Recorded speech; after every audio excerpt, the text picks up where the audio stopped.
ada tips nggak nih dok biar Sempro dan Semhas ini berjalan dengan lancar ya dok? Jadi gini, tugas akhir itu karena project ya, project akademik dan juga masterpiece. Ya, sesuatu yang diharapkan menjadi kebanggaan. Misalkan Fathiah Bilqis. Bener ya? Fathiah Bilqis. Iya, iya. Iya benar dok. Fathiah Bilqis menghasilkan karya A. Itu yang nanti akan jadi yang melekat ke namamu pada karir berikutnya gitu. Nanti kalau misalkan mau ke karir akademik, S2, S3 mau ke profesor, karya S1 itu akan menjadi eh, ya karya dalam tanda kutip immortal lah gitu. Meskipun kalau kita nggak ada ya karya itu jadi akan menjadi tinggalan kita gitu. Nah jadi nomor satu itu menjadi milik kita gitu, menjadi milik masing-masing mahasiswa. Jadi itu seharusnya menjadi apa ya, sesuatu yang akan menjadi kebanggaan, itu menjadi pemicu untuk semangat. Jadi nomor satu, buat itu semangat. Kenapa? Karena itu akan menjadi milik kita, yang akan sesuatu yang akan kita banggakan. Dan itu akan memberi energi kita untuk mengerjakan project itu. Susah gampangnya itu akan, kalau itu tertanam, ini jadi masterpiece saya gitu. Itu akan menjadi motivasi. Susah sedikit nggak apa-apa lah. Kenapa? Karena itu nanti di akhir akan menjadi milik.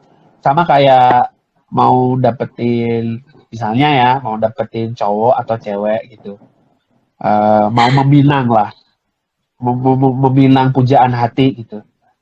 Jadi kalau memang sudah destiny, apa ya?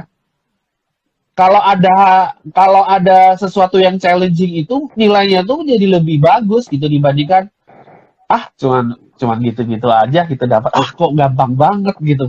Ya, tapi kalau misalkan di challenge, bapaknya galak loh, wah, itu challenge itu. Kalau ketika sudah melewati itu, misalkan sudah melewati bapaknya, misalkan, aduh memang galak bapaknya, tapi gue bisa melewati itu, puasnya itu luar biasa gitu. Karena ketika sudah mendapatkan, ketika sudah ijabsah, sudah ijab kabul, itu rasanya bangga itu karena udah menjadi milik kita terus gitu. Nah itu juga TA kayak begitu gitu. Jadi yang nomor satu itu jadikan itu motivasi karena itu akan menjadi milik. Kemudian yang kedua adalah be adaptive and be nice with your supervisor. Jadi hubungan student dengan supervisor, dengan pembimbingnya itu perlu diharmoniskan gitu untuk membuat ini lancar. Nah, justru di S1 itu seharusnya peran supervisor itu menjadi dominan dibandingkan kalau S2, S3 gitu. Nggak apa-apa, didekati aja. Ini gimana ya Pak? Gini, belajar lebih banyak dari penasehat pembimbing akademik. Bukan malah dihindari. Seringnya itu kan kabur-kabur gitu. Tahu-tahu datang nodong. Itu sebel banget tuh rasanya. Saya boleh deh mewakili teman-teman dosen itu. Jadi nggak pernah muncul nodong, Pak. Ini begini harus begini harus. Lu gimana sih? Nggak pernah datang, nggak pernah ini. Tapi coba kalau datang. Kalau saya bahkan biasanya saya ini kalau pas banyak itu saya ajak kemana gitu, saya traktir kemana gitu untuk bonding dulu gitu, biar dia merasa nyaman, dia merasa happy gitu dengan saya. Tapi nggak semua pembimbing gitu ya. Benar-benar. Tapi setiap pembimbing itu diwajibkan untuk ketemu minimal 6 kali. Nah itu dimanfaatkan betul. 6 kali kalau saya nggak salah.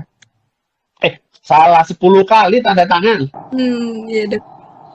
10 kali tanda tangan. Nah itu dimanfaatkan. Jadi tipsnya itu dimanfaatkan karena itu jadi ilmu yang mungkin tidak tertulis gitu, nggak didapatkan, tapi akan berdampak banyak pada keberhasilan kita di Sempro maupun Semhas. Karena pembimbing itu menjadi penguji, betul nggak? Ya betul. Betul. Nah, itu kalau sudah kepegang gitu pengujinya, pembimbing itu sudah kepegang bagus, minimal 2/3 dari penguji di akhir itu sudah kepegang tangan gitu, nggak bakal kasih nilai jelek, dan nilai A sudah ada di tangan, dan nilai karya tulis yang bagus bisa. Emang ini harus setengah jam ya? Saya mungkin itu sih, ini salah salah persepsi. Maksud saya setengah jam itu yang waktu gladi kemarin. Kalau ini mau 1 jam sih nggak apa-apa. Tapi terserah lah. Kalau setengah jam nggak apa-apa. Baik dok, saya izin menyimpulkan ya dok. Berarti tadi tipsnya teman-teman nih ada 2. Yang pertama yaitu jadikan motivasi kita untuk kita tuh harus membuat sebuah masterpiece dan jadikan itu motivasi kita. Dan yang kedua yaitu ikuti semua bimbingan dari para dosen pembimbing dan ikuti segala masukan-masukan dari beliau. Baik, nih karena tema kita pada sore ini adalah pendidikan dokter IPK 4 cuma mimpi atau nyata ya. Nah, dari dokter sendiri dok, apakah boleh ya dok untuk sharing-sharing pengalaman dokter bisa mendapatkan IPK 4 itu seperti apa ya dok? To be honest, saya IPK saya nggak pernah 4 ya. IPK saya nggak pernah 4. Yang pernah IPK 4 di angkatan saya itu cuma 1 orang. Cuman 1 orang. Kakak kelas saya itu 2 orang. Kakak kelas saya lagi itu 2 orang. Jadi angkatan 98, 99, 2000 itu yang IPK 4 itu bisa dipegang dengan bisa dihitung dengan tangan. Nah, tapi kalau sekarang seharusnya itu IP 4 itu sangat mungkin ya, tapi kalau nggak mungkin ya saya memang perlu cari tahu apa namanya masalahnya. Kalau tipsnya apa? Apa ya tipsnya ya? Ya kalau menurut saya sih yang sekarang itu lihat LO itu ya, lihat learning objektifnya itu, sama apa namanya? Karena learning objektif itu pasti menggambarkan nilai-nilai di apa namanya ujiannya. Kemudian yang kedua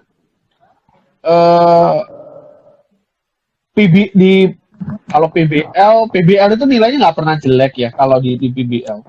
Skill mungkin. Nah, skill itu seringnya itu adik-adik tidak memanfaatkan apa namanya tentiran dengan kakak kelas. Nah, padahal pengalaman kakak kelas itu penting gitu untuk ini. Jadi mungkin adik-adik perlu mempertimbangkan bikin tentiran atau pelatihan skill sendiri dengan kakak kelas. Kakak kelas yang sudah apa namanya yang di atasnya langsung, atau mungkin kakak kelas yang sudah koas gitu. Atau mungkin bisa difasilitasi teman-teman LSO, entah Lakesma atau apa MCIA masih ada ya? Masih ada dok. MCIA atau apalah difasilitasi untuk booking, misalkan ada booking sendiri. Lab skill itu mestinya kalau di hari ini bisa di booking, hari Sabtu gitu bisa di booking untuk latihan sama kakak kelas. Ini loh biasanya begini, pengalamannya begini. Biasanya penguji itu akan melihat begini. Itu menurut saya itu penting gitu untuk sense apa namanya mendapatkan nilai-nilai yang baik. Kalau menurut saya sih itu ya tips utamanya di era sekarang. Kalau zaman dulu IPK 4 gimana ya? Kalau lihat kakak kelas saya itu ya memang beda, dia memang otaknya beda gitu kan. Itu Dr. Taufik Nur Budaya itu spesialis urologi. Itu IPK-nya 4. Itu kalau menurut teman-temannya memang beda gitu. Dia belajarnya sebentar aja udah nyantol kan, memang kepalanya beda isinya gitu. Nah, iya benar-benar. Nah, kalau si Taufik misalkan, kalau Dr. Taufik ya, kalau belajar sekali baca nyantol, kalau saya mungkin harus 2-3 kali belajar. Nah, untuk bisa 2-3 kali belajar itu saya perlu motivasi, dan itu menurut saya kunci yang ketiga yang harus dimiliki. Kalau you understand kepalanya nggak begitu bagus gitu, nggak punya kecerdasan memori, Maka by science juga orang itu perlu repetisi untuk bisa ingat. Kalau kita di Muslim ya, teman-teman di Muslim itu belajar Al-Fatihah. Bisa nggak ngomong Al-Fatihah sambil merem? Apa ngomong Al-Fatihah bahkan sambil setengah ngantuk-ngantuk Al-Fatihahnya hafal. Kenapa? Karena itu yang paling banyak diulang, betul nggak? Betul banget dok, betul banget. Pelajaran juga begitu. Kalau semakin banyak diulang, semakin ini. Kalau misalnya sekali nggak nyantol, jangan malah ditinggal pergi, tapi ya diulang kapan ulang. Yang kedua contoh yang kedua itu dokter yang keren itu dokter spesialis anak namanya Dokter Kurniawan Kadafi, itu teman satu angkatan saya, itu disiplinnya luar biasa. Jadi motivasi itu perlu disiplin ya. Jadi kalau memang otaknya nggak cemerlang, yang kedua perlu motivasi untuk belajar ini, dan yang ketiga perlu disiplin. Nah, Dokter Kurniawan Taufik Kadafi itu setiap hari belajar. Wah. Disiplin. Dia selalu setting, karena teman satu kosan saya juga gitu. Jadi kalau kita belajarnya nggak sedisiplin dia. Beliau itu masih habis ngaji, belajar, dan itu ditarget setiap kali belajarnya 2-3 jam setiap hari.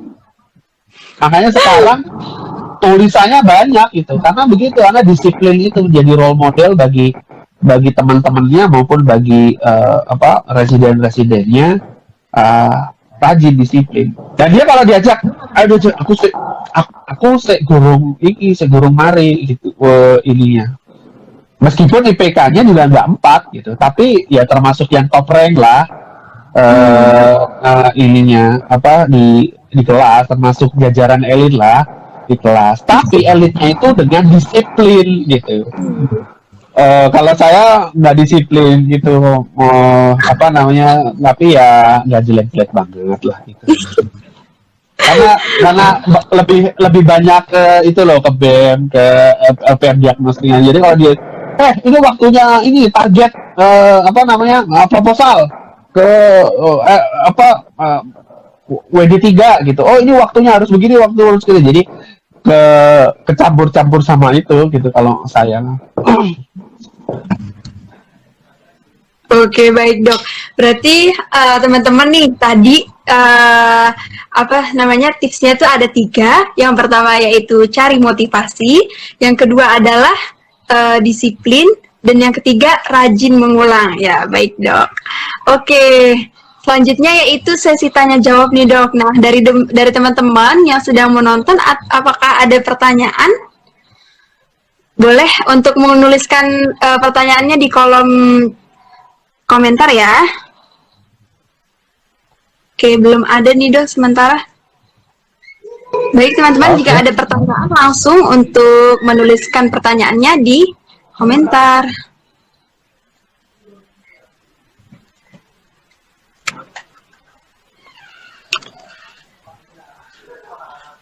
Emang kalau sama gizi beda ya?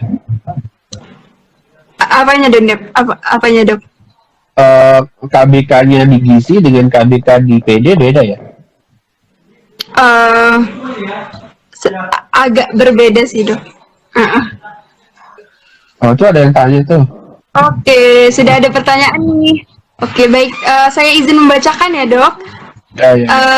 Dari Kevin Naufalka, dokter, apakah IPK sangat berpengaruh saat mencari kerja? Baik dok, bisa langsung dijawab. Ya, it depends kerjanya. Tapi secara umum IPK itu jadi standar biasanya administratif gitu. Jadi minimal IPK-nya berapa? Jadi biasanya minimal 3,0, 275. Itu biasanya minimal, itu masih seperti itu di Indonesia. Tapi yang paling penting itu adalah justru pada tahap wawancara di mana-mana deh. Gitu. Jadi IPK-nya bagus 3,8 misalnya atau 4,0. Saat wawancara dia nggak bisa mengatasi emosinya, dia nggak bisa mengatasi anxiety, dia tidak bisa mengatasi orang dengan beda karakter gitu. Ya, orang nggak mau kerja dengan dia gitu, karena dunia kerja itu adalah dunia di mana kita berinteraksi secara real dengan orang gitu, dan orang pengen saat wawancara itu melihat ini karakter, ini calon apa ya, teman kerja saya kayak apa gitu, atau kalau misalkan atasannya anak buah saya kayak apa yang bisa kerja sama dengan saya atau tidak gitu. Jadi yes penting gitu, tapi tidak lebih penting dari aspek-aspek life skill yang lain. Communication, leadership, managerial, dan problem solving. Itu justru lebih menentukan gitu. Ya baik. Oke. Jadi sangat berpengaruh ya, Dok. Tapi di lain itu yang lebih berpengaruh lagi yaitu pada saat sesi wawancara ya, Dok ya. Karena di situ menentukan karakter kita, di situ kelihatan juga bagaimana sikap kita dalam problem solving dan lain-lain. Oke, baik. Ke pertanyaan kedua dari Kak Revia _San. Dokter izin bertanya, kira-kira berpartisipasi dalam lomba itu penting tidak ya bagi anak FK? Baik, Dok. Bisa langsung menjawab? Kalau spesifik berpartisipasi dalam lomba secara umum, penting nggak ya? Kalau ada prioritas, kalau ada masalah akademik, ya akademik mungkin lebih prioritas kali ya. Tapi kalau itu lombanya itu terkait sama ada kaitannya dengan menambah kredensial kita, contoh ya misalkan lomba catur, terus anak FK terus ada lomba catur gitu. Ya bukannya nggak penting ya, tapi biasanya kalau untuk secara umum ya, untuk melihat dokter itu plusnya itu juara catur itu masih nggak nyambung gitu. Tapi kalau begini, kalau lombanya itu misalkan kompetisi ilmiah, policy, health policy debate, debat tentang kebijakan kesehatan, itu di karir kita, wow, ini keren banget. Nah, orang akan melihatnya gitu. Jadi yang relevan dengan karir itu yes.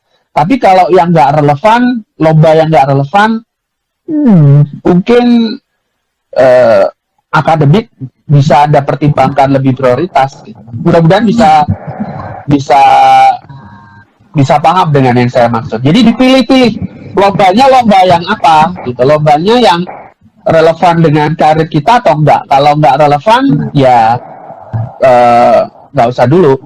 Karena lomba apapun itu sebenarnya kayak game di game teori itu ya untuk mengasah kemampuan survival kita, mengasah kemampuan berjuang kita. Jadi pentingnya ikut lombanya itu di situ. Tapi jauh lebih penting kalau lombanya itu yang sesuai dengan career development kita. Jadi dipilah-pilah.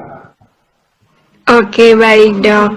Berarti lomba itu penting, namun yang berkaitan dengan jurusan kita dan untuk mengembangkan mengembangkan ini juga ya, Dok, kemampuan kita. Ya,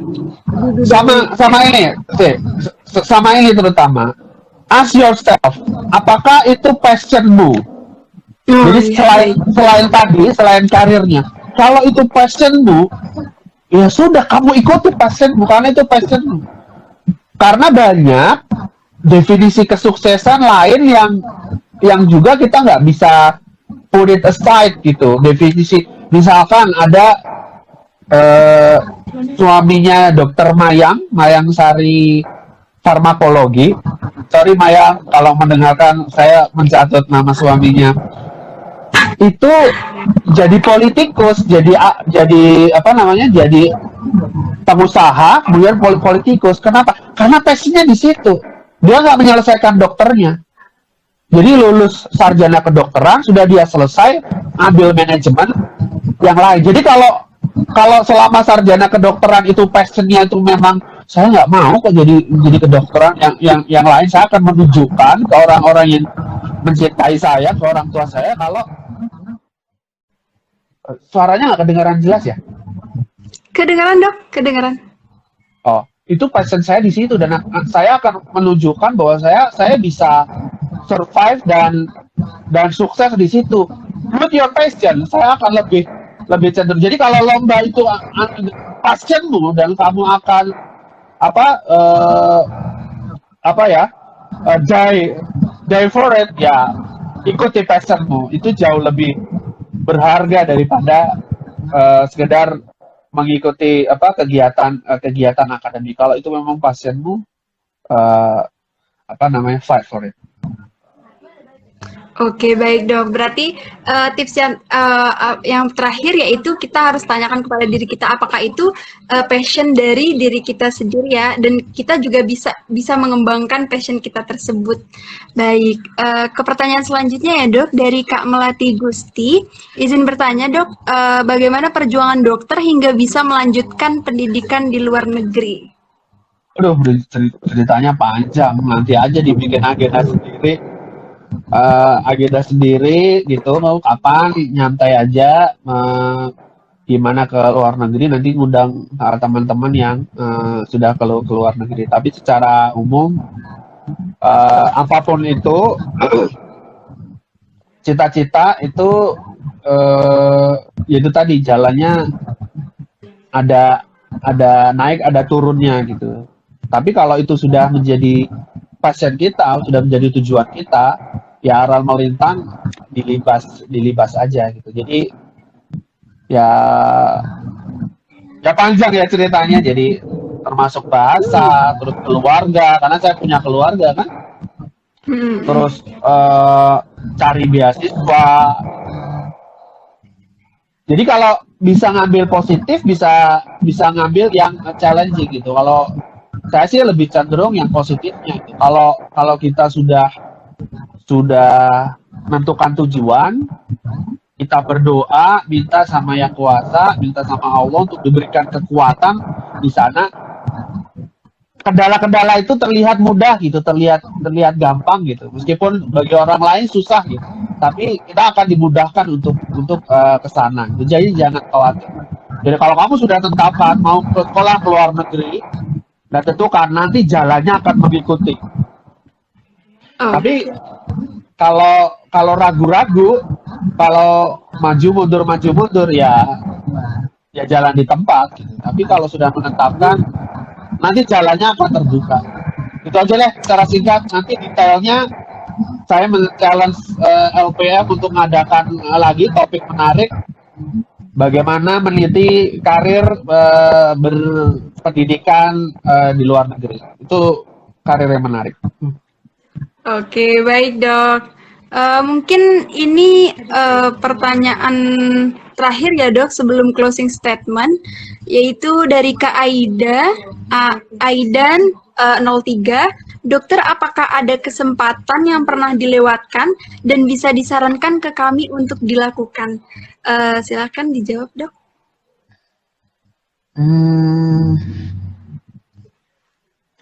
Saya berusaha tidak ini ya, karena tidak berpikir lau-lau gitu. Seandainya itu, saya berusaha menjauhkan dari itu. Saya lebih memupuk apresiatif gitu, memberikan apresiasi terhadap apa yang saya bisa lakukan gitu. Ya, tentu saja kalau dilihat ke belakang banyak hal yang saya tidak bisa lakukan. Contohnya, saya tidak bisa dapat nilai 4 selama saya sarjana. Ya sudah, saya tinggal. Itu saya tinggal. Tapi yang paling penting adalah dengan yang saya dapat itu, saya bisa apa gitu. Saya bisa optimal apa dengan saya yang sudah punya. Itu yang saya lakukan. Gitu. Jadi, dan saya berharap tips itu juga bisa tertularkan ke teman-teman. Jadi belajar menghargai apa yang kamu punya, dan dengan yang kamu punya itu kamu harus menjadi besar. Jangan puas dengan itu, tapi menjadi terus lebih baik. Mudah-mudahan bisa menangkap yang saya maksud. Oke, baik dok. Oke nih dok, karena kita sudah sedikit lagi berjumpa pada penghujung acara ya dok. Apakah dari dokter ada pesan-pesan atau closing statement untuk para penonton live IG ini ya dok? Well, itu di bawah itu ada pertanyaan lagi yang mungkin ya saya bisa sekalian membantu. Jadi apakah IPK 4 itu dream atau sesuatu yang jada? Ya, ini bisa jadi sesuatu mimpi jadi kenyataan. IPK 4 mimpi yang bisa jadi kenyataan di IPK. Tapi IPK 4 bukan segalanya. Ada yang lebih baik dari sekedar mengejar IPK 4, yaitu mengejar apa yang kamu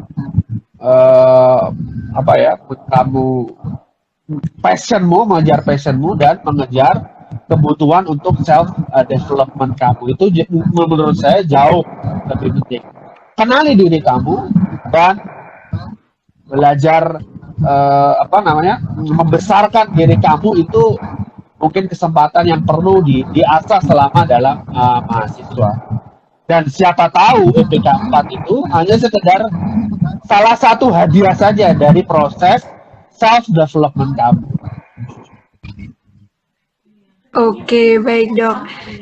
Jadi teman-teman, tadi ingat bahwa IPK 4 itu adalah memang sebuah mimpi, tapi bisa menjadi kenyataan asalkan kita terus fokus dan terus belajar, terus juga kita juga harus disiplin terhadap waktu-waktu kita, ya seperti itu.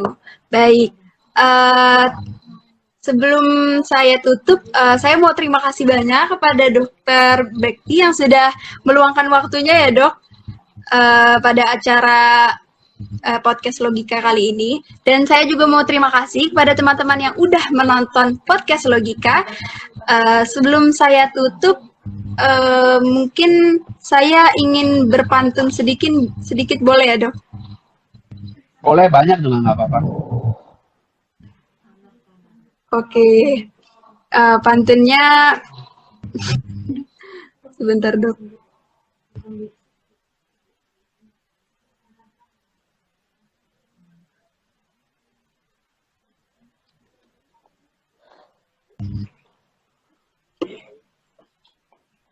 Oke.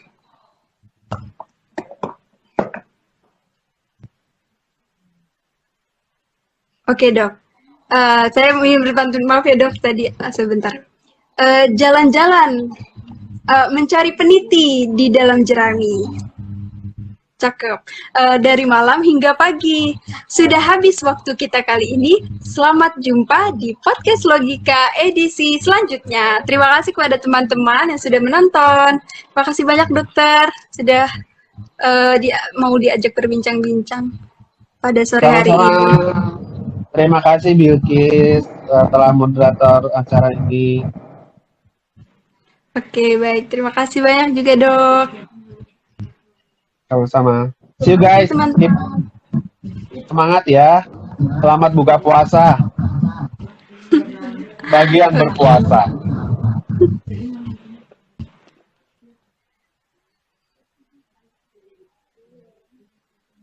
Mungkin dari pertanyaan, bagaimana dok? Gimana? Mungkin bagi teman-teman yang mungkin masih ingin bertanya, nanti mungkin bisa ya dok melalui chat Instagram langsung ke dokter. Apakah berkenan dok?